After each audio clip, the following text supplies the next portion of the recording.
This story is about a human miner whose severe acid reflux sparks a full-blown alien fire emergency. The distress beacon flared red across the comms console of ambulance vessel Theta 9, followed by a data spike sharp enough to make the sensor array hiccup. Medical emergency, the ship translated in its smooth multilingual cadence. Terran origin, minor designation, Jonah.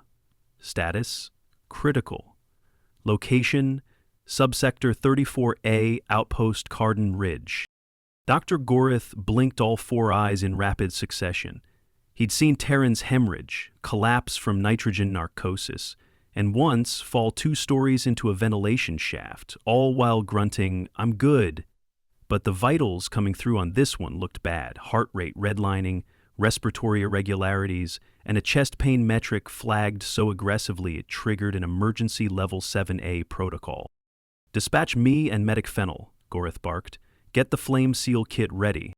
"Flame seal?" asked Nursebot Krieg, wheels turning toward the cargo bay. "Terran combustion is rare."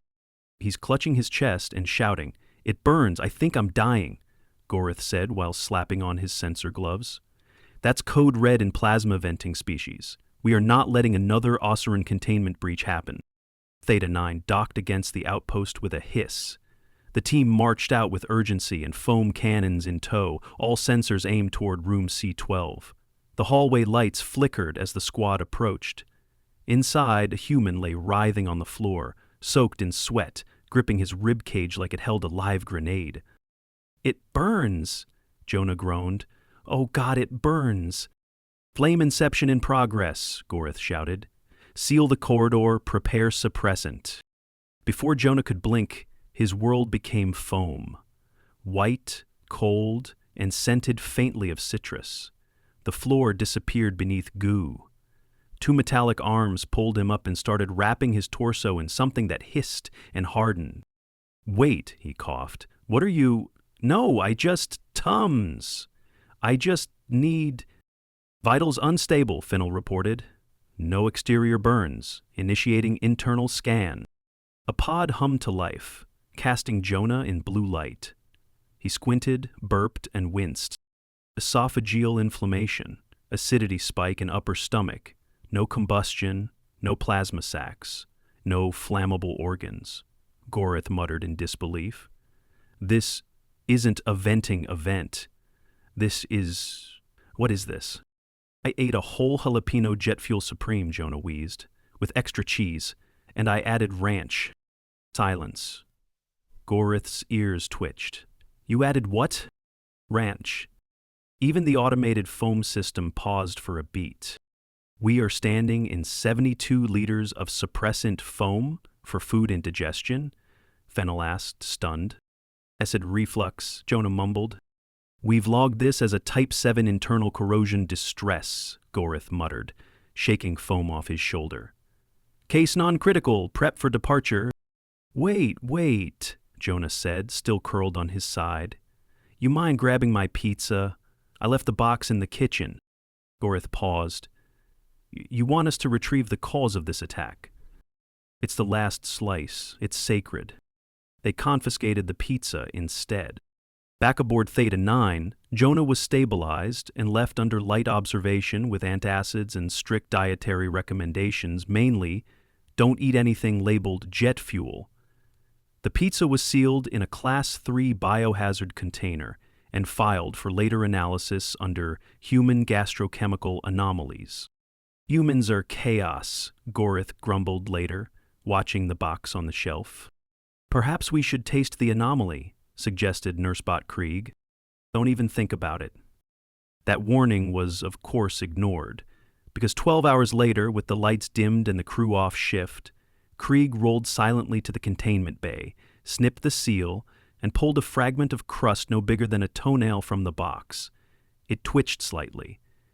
He inserted it into his auxiliary tasting port. The sensors overloaded instantly. The medbay lit up like a flare. Krieg, motionless for a second, then exhaled, and a stream of cobalt blue fire shot 10 feet forward, instantly melting a gurney, vaporizing 2 diagnostic screens, and shorting 3 atmospheric sensors. Fire! Internal fire! Screamed the emergency AI. The fire was out in seconds, but the confusion would last for weeks. Theta 9 logged the event as secondary combustion via external Terran digestion vector. And Jonah, blissfully unaware, was back at the mining outpost, sipping a chalky glass of antacid, and wondering if he could get away with pineapple next time. 3 days had passed since the fiery outburst in the Theta 9 medbay, and Nursebot Krieg had been temporarily reassigned to diagnostics pending a full, internal port cleaning and what Gorith called aggressive deprogramming against culinary curiosity. The melted gurney had been replaced. The fire-melted sensors had been jury-rigged into functioning, albeit with a persistent lavender tint to thermal scans. And the pizza, well, the pizza had been encased in a level 5 containment cube, and now floated inside the onboard xenogastronomic lab. I told you, Gorith muttered while pointing at the cube, no more unsupervised ingestion of Terran food. I don't care if it looks like harmless dough, it has radiant flavor vectors. That crust should not be able to produce temperatures high enough to fuse alloy. Fennell stared at the suspended pizza slice as if it were a live mine. You realize, he said, scanning it again, this thing isn't just spicy. It's chemically combustible under certain biosynthetic responses. Our nursebot nearly turned into a flamethrower. And Jonah just ate that? With dairy? Voluntarily, Fennell said.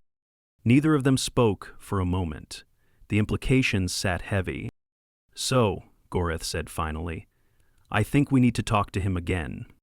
Theta 9 docked at Outpost Carden Ridge without much ceremony, though this time Gorith came armed, not with foam or a containment harness, but with a translator unit, 3 scanners, and a heat-resistant data tablet. Fennell followed close, carrying what looked suspiciously like a mobile atmospheric neutralizer. Just in case, he said. Jonah wasn't hard to find. He was the only Terran miner in Section C, wearing a stomach brace and chewing papaya enzymes like they were candy. He looked up from his console when they approached, brow furrowed.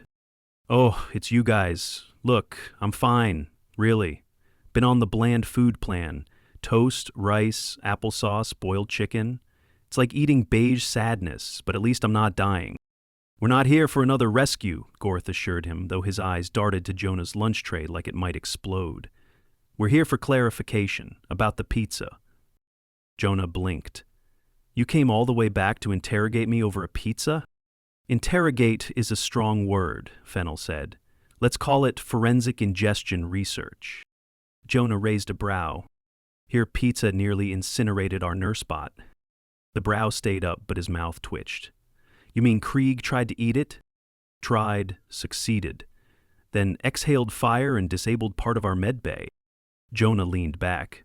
So, technically, I wasn't lying. I was breathing fire. Just, secondhand. Gorith gave a long sigh. That is what the report now says. They moved to the outpost lab for a controlled interview. Jonah was placed behind a Class 2 microbarrier, more out of habit than necessity, while the pizza slice was projected via holofeed from Theta 9. It shimmered, haloed like a sacred relic. Please describe the composition of this item, Fennell prompted. Well, Jonah said, folding his arms, it's got a hand-pressed crust soaked in garlic oil, layered with a sauce blend made of tomato paste, habanero extract, and something the kitchen calls liquid sun. That's a proprietary blend. No one knows what's in it. Then there's pepper jack, mozzarella, and ghost pepper cheese. Gorith stiffened. Ghosts? Not literal ones. Jonah paused. I hope. He continued. Toppings include triple jalapeno red pepper flakes and diced Titan's tongue chilis, imported from Titan's Moon Market. Fennell was already typing furiously. There's also a glaze they put on top, Jonah said. It's optional, but I like the kick. What's in the glaze? Capsaic in, some stabilizers, a tiny bit of powdered magnesium. The room went quiet. Fennell slowly turned his screen so Gorith could see. That's not a glaze, Gorith whispered. That's an ignition primer. Back aboard Theta 9, The pizza was immediately reclassified under Galactic Hazard Code Red 4X, digestive explosives. The entire food category of spicy Earth cuisine was put under emergency review. Jonah's outpost was placed on a temporary culinary lockdown, which didn't sit well with the miners. By midweek, Theta 9 had received 5 separate complaints from human workers, all arguing that their digestive rights were being violated. One message read, "If I want to breathe fire and regret my life choices, that's my right as a tax-paying colonist." Another simply said, "You touch our hot wings, we riot." "We're at the edge of a galactic labor incident," Goreth muttered during a crisis meeting. "Over snacks." "Humans are deeply territorial over food," Fennel said. "It's part of their social ritual structure. Denying them access may cause collective unrest." Jonah himself became something of a folk hero. He had accidentally survived what was now termed the Stomach Inferno incident and lived to ask for more. He started a blog called Burp of Destiny, where he reviewed spicy dishes with exaggerated survival ratings and commentary like 7/10, saw my life flash before my eyes, would eat again. His most recent post ended with, "Bring milk and a will." The Galactic Medical Board, now receiving incident reports involving other alien medics exposed to Earth heat-based condiments, commissioned a new educational module, recognizing and responding to Terran capsaicinoid reactions. It was mandatory across all human contact medical units. Jonah, meanwhile, tried to go back to work. He really did.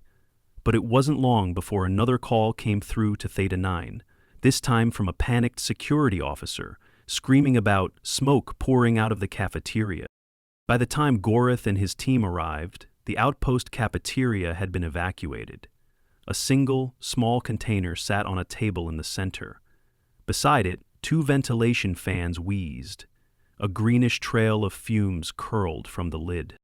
Jonah stood nearby, pale, coughing into his sleeve. "I didn't even eat it this time," he said. "It was just open on the table." "What is it?" Fennel asked, suiting up. "Spicy pickled eggs. Experimental batch, not FDA approved. I didn't realize it had, fermented." The container was locked and sealed, the room vented. The outpost cafeteria was declared uninhabitable for 3 days due to airborne pungency saturation. Later, Fennel looked at the incident report, sighed, and typed. New classification. Type 8 gastronomic biohazard, Terran origin, subtype olfactory instability. Back on Theta 9, Krieg had finally recovered and returned to limited duty. He wheeled past the containment unit still holding the crust fragment and paused. A faint blue singe mark was still visible on the bulkhead nearby. "I understand now," Krieg said to no one in particular. "Terrans do not digest food, they forge it into weaponry." And in Jonah's next blog entry, he wrote, "The pickled eggs were a mistake, my bad. We live, we learn. We almost melt a man's nostrils off, but we move on." Jonah wasn't supposed to be famous. Miners weren't meant to have fan pages, merchandise, or incident-related tattoos. And yet, after the Stomach Inferno and the pickled gas cloud incidents, Jonah had somehow become a living cautionary tale across 3 sectors. The Galactic Digestive Health Board issued 2 emergency circulars with his name redacted, but very much implied. Outpost Cardin Ridge, once a sleepy pit stop for ore haulers and maintenance drones, had developed a side economy selling novelty items shaped like the jalapeno jet fuel pizza slice. Someone even printed "I survived the human fire belly" on thermal mugs, and they sold out in 2 days. Jonah, now under official gastronomic supervision protocol, wasn't allowed within 10 meters of anything with more than a mild paprika rating. His medical chart had a bright orange label, "Warning may trigger atmospheric alarms." To his credit, he was trying. Most days. He stuck to oat mush, bland crackers, and yogurt. He hydrated like a camel with anxiety. He even scheduled breathing exercises. The medical officers stationed on Cardin Ridge sent glowing reports for an entire week. Then came the Terran holiday. It was called Game Night. No one on Theta 9 had been briefed about this tradition. No one knew humans gathered in groups to watch live sports broadcasts while ingesting what one cultural document described as unholy volumes of snack foods and carbonated beverages until feeling returned to the legs ceased. Jonah, against medical orders, attended. He'd been lured by the scent of wings. He didn't even eat any, but he inhaled deeply, very deeply, once. That was enough.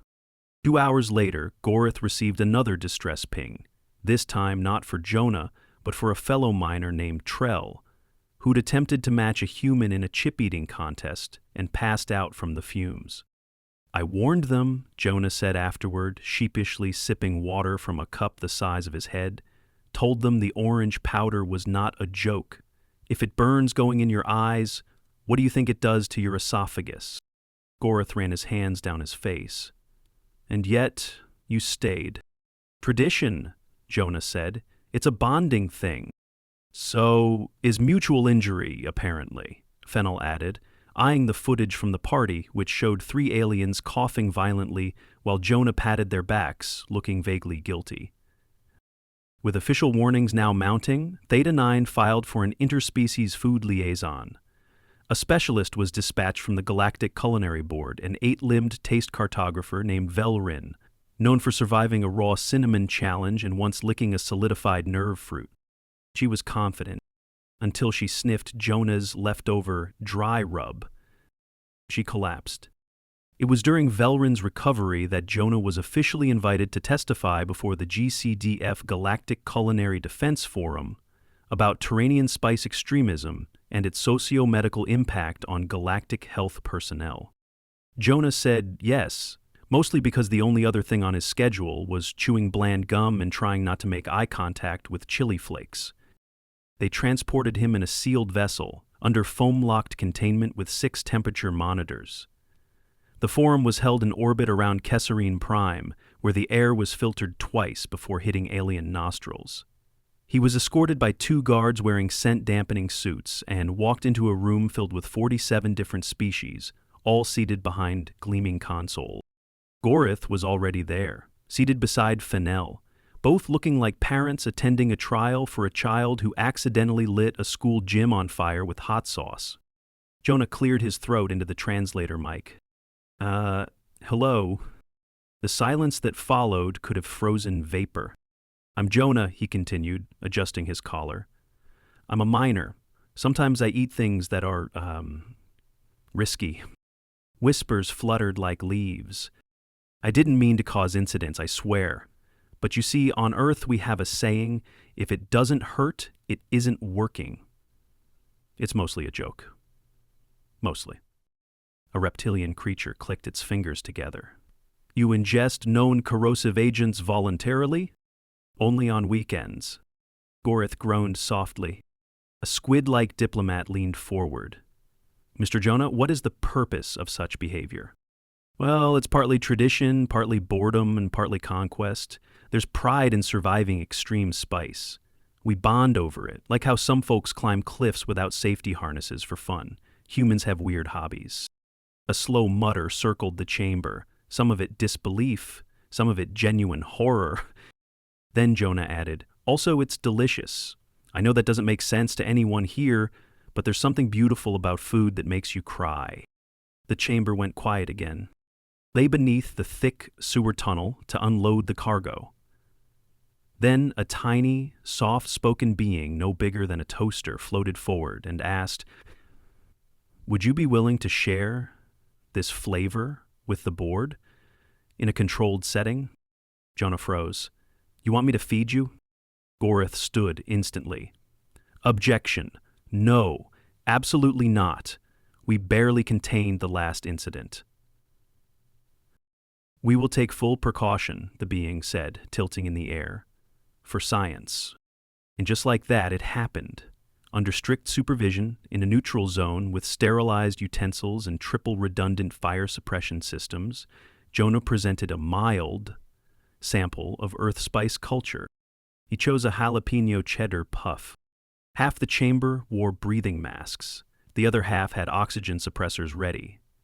Jonah opened the bag slowly, revealing orange-dusted curls of baked corn and chemical heat. He handed one to the floating creature, who poked it with a probe. There was a long sniff and a nibble. The being blinked, then blinked again, and then shrieked. "It's magnificent!" Utter chaos.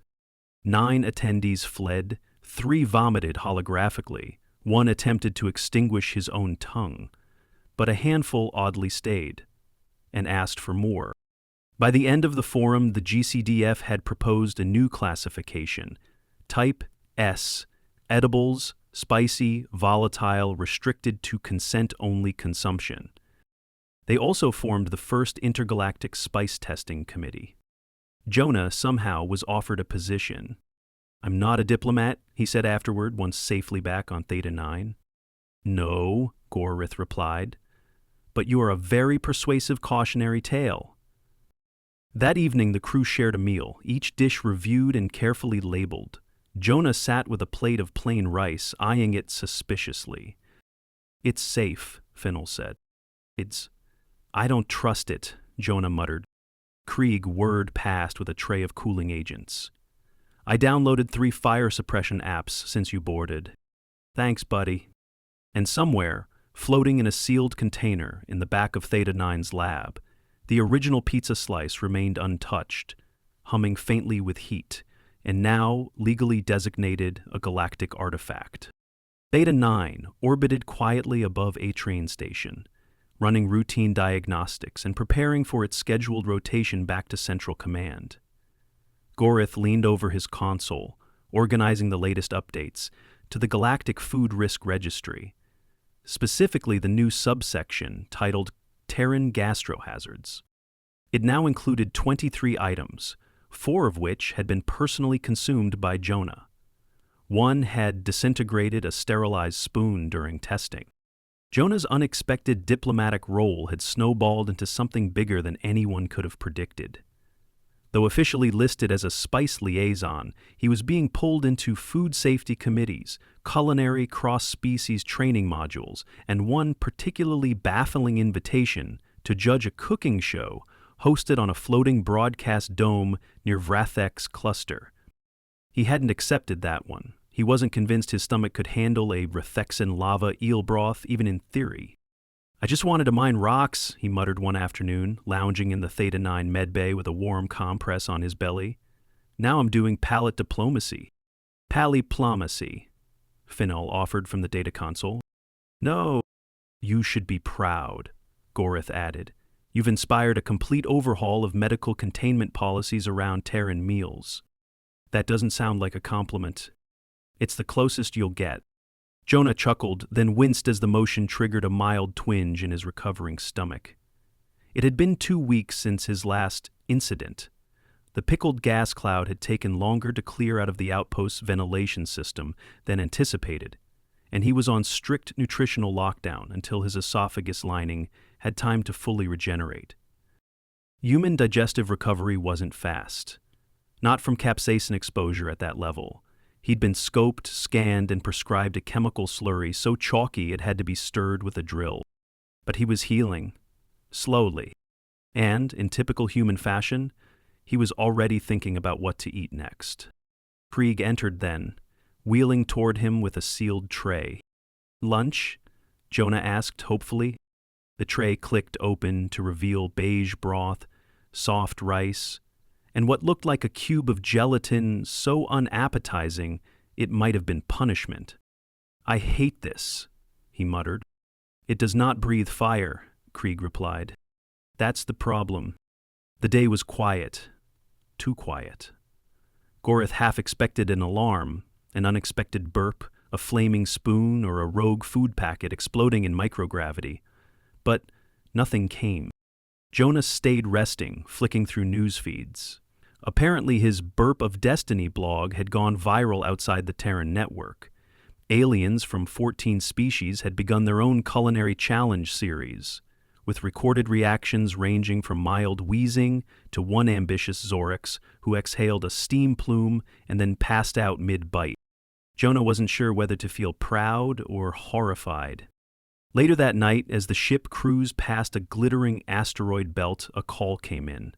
Not an emergency, not even a minor incident. It was from Outpost Carden Ridge. "We've got a situation," the on-site medical tech said.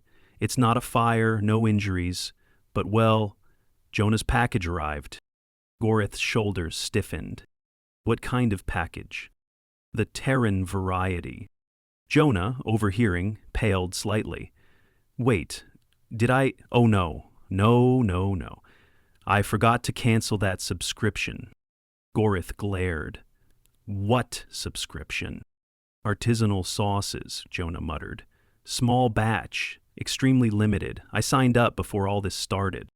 The package had arrived in a heat-insulated container with the branding Hell's Pantry and a warning label that pulsed when touched. Security didn't dare open it. The temperature of the container's core was 12 degrees above safe storage thresholds. It was moved into the sealed cargo bay, where it sat like a ticking time bomb. "Let's dispose of it," Gorith said immediately. "Wait," Jonah cut in. "What if we study it?" Fennell raised a brow. "You want to experiment on it?" "Not me. I've been banned from tasting anything spicier than mashed banana. But maybe we scan it, sample it, catalog it, learn how something can taste like pepper and still melt alloy." Gorith stared at him. "You've become the ambassador of dangerous food," Fennell said. Jonah groaned. "This is my legacy, isn't it?" That night, Theta 9's science team ran a full bioanalysis of the Hell's Pantry sauces. They logged thermal readings, chemical compositions, molecular volatility. One bottle, nicknamed Dragon Cough, registered high enough on the internal combustion risk index to be repurposed as emergency thruster fluid. The rest were labeled, sealed, and secured in the Galactic Hazardous Culinary Archive. Jonah's contribution earned him a commendation from the GCDF. He received a certificate printed on fire-resistant laminate that read, "For exceptional service in identifying and surviving Terran flavor-based perils." He framed it, hung it beside his bed. Recovery, though, was still slow. He experienced reflux flare-ups every few days, and any trace of spice sent his gut into a spiral. The med team insisted on routine checkups, and his current medication regime resembled the contents of a small lab. But there were good days. He'd started eating solid food again: oatcakes, scrambled egg equivalents, herbal teas, sometimes even mild soups if Gorith gave the all-clear. No explosions, no fires, just quiet chewing.